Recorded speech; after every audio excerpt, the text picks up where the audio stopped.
మీ business ఏదైనా మీ ఊర్లో promotion చేయాలంటే అది సుమన్ టీవీతోనే సాధ్యం. ఇప్పుడే సంప్రదించండి. తెలుగుదేశం పార్టీ అధికారంలోకి వచ్చిన తర్వాత నారా చంద్రబాబు నాయుడు గారు 4వసారి రాష్ట్రానికి ముఖ్యమంత్రి అయిన తర్వాత మొట్టమొదటిగా రాయచోటి నియోజకవర్గంలో గౌరవ అధ్యక్షునిగా నేను ఈ మీటింగ్ పాల్గొనడం చాలా సంతోషంగా ఉంది. ఏదో మాటలు చెప్పి ప్రజలను మభ్యపెట్టడం కాదు, ఏదైతే చేస్తామో అది చేసి చూపించేదానికి ఈ రాష్ట్ర ప్రభుత్వం ముందుకొచ్చింది. ముఖ్యంగా మా ప్రభుత్వం ఏర్పడిన తర్వాత మొట్టమొదటిగా ప్రభుత్వం వచ్చిన 20 రోజుల్లోనే ఎంతో అభయహస్తం ఇస్తున్న పథకం ఏదో ఉందంటే అది పెన్షన్ పథకం.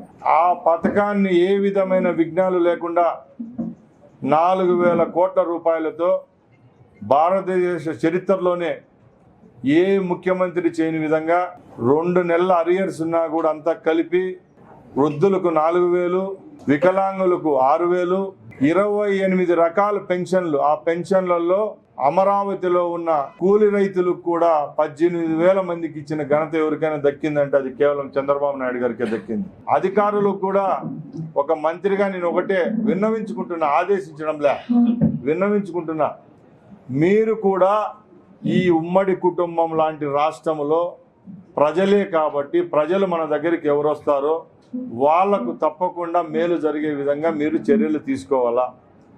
ఏ అధికారిపై రాజకీయ నాయకుని ఒత్తిడి ప్రలోభాలు అయితే మేము పెట్టం, మా నాయకులు కూడా పెట్టరు.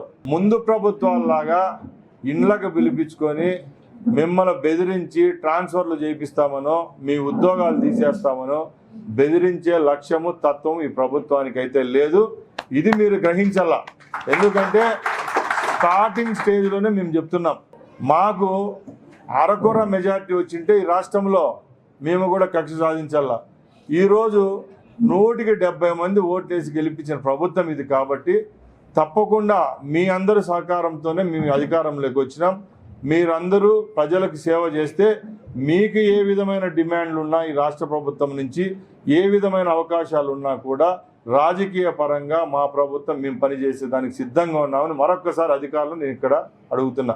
సంబేపల్లి మండల ప్రజల యొక్క అభివృద్ధి గురించి, వాళ్ళ యొక్క రేపు రాబోయే కాలంలో వాళ్ళకి ఏమైతే మనం పని చేస్తామో చేయబోతామో దాని గురించి అధికారులతో చర్చించే మీటింగ్ ఇది. అలాంటి మీటింగ్కు సిగ్గు ఎగ్గు లేకుండా ఈ మీటింగ్కు రాకుండా ఇంట్లో దాక్కున్న ప్రజాప్రతినిధులు ఒకటే చెప్తున్నా, ప్రభుత్వం ఏ పార్టీ వాళ్ళు ఏర్పాటు చేసినా ప్రజాప్రతినిధులుగా మీరు ఉన్నారు కాబట్టి మనం ఎన్నుకున్న ప్రజలకు గౌరవించి ఇలాంటి మీటింగులకు రాబోయే కాలంలో కూడా మీరు రావాలా. వస్తే గౌరవం ఉంటుంది, లేకపోతే ప్రజల దగ్గర అవమానాలకు పాలవుతారని సంబేపల్లి మండల ప్రజాప్రతినిధులు ఎవరైతే ఈరోజు రాలేదో వాళ్లకు నేను ఇక్కడి నుంచి మరొకసారి వేడుకుంటున్నా. అభివృద్ధి జరగాలంటే అధికారులతో చర్చించాలి. ఈరోజు మన నియోజకవర్గానికి అయితేనే మన మండలానికి అయితేనే ఏ విధమైన కార్యక్రమాలు చేపడితే రాష్ట్ర ప్రభుత్వం నుంచి నిధులు వస్తాయి, లేకపోతే మన జిల్లా స్థాయిలో నిధులు వచ్చే విధంగా అధికారులను ఎక్కడెక్కడికైతే మనకు అవసరమో నియమించుకోవడము, అలాగే రాబోయే కాలంలో చేపట్టే కార్యక్రమాలన్నీ విషయాల గురించి చర్చించే కాలము సమయం ఈరోజు ఉంది. ఈరోజు వాళ్ళు రాకపోవడం చాలా బాధాకరంగా ఉంది. మరొకసారి వాళ్ళకి హితవు పలుకుతున్నా, మరొకసారి చెప్తున్నా, సంబేపల్లి మండలంలో మా పార్టీకి ఎంతో గౌరవం ఇచ్చారు ఈ నియోజకవర్గంలోనే ప్రజలు. వాళ్ళ రుణము తీర్చుకునేదానికి 5 సంవత్సరాలు మాకు ఆ దేవుడు అవకాశం ఇచ్చినాడు కాబట్టి తప్పకుండా అధికారులతో అందరితో సమన్వయంతో పని చేసుకొని ఈ మండలాన్ని అభివృద్ధి పదంలో నడిపించేదానికి మా ప్రభుత్వం అయితేనే మంత్రిగా నేనైతేనే సిద్ధంగా ఉన్నానని తెలియజేసుకుంటూ సెలవు తీసుకుంటున్నాను.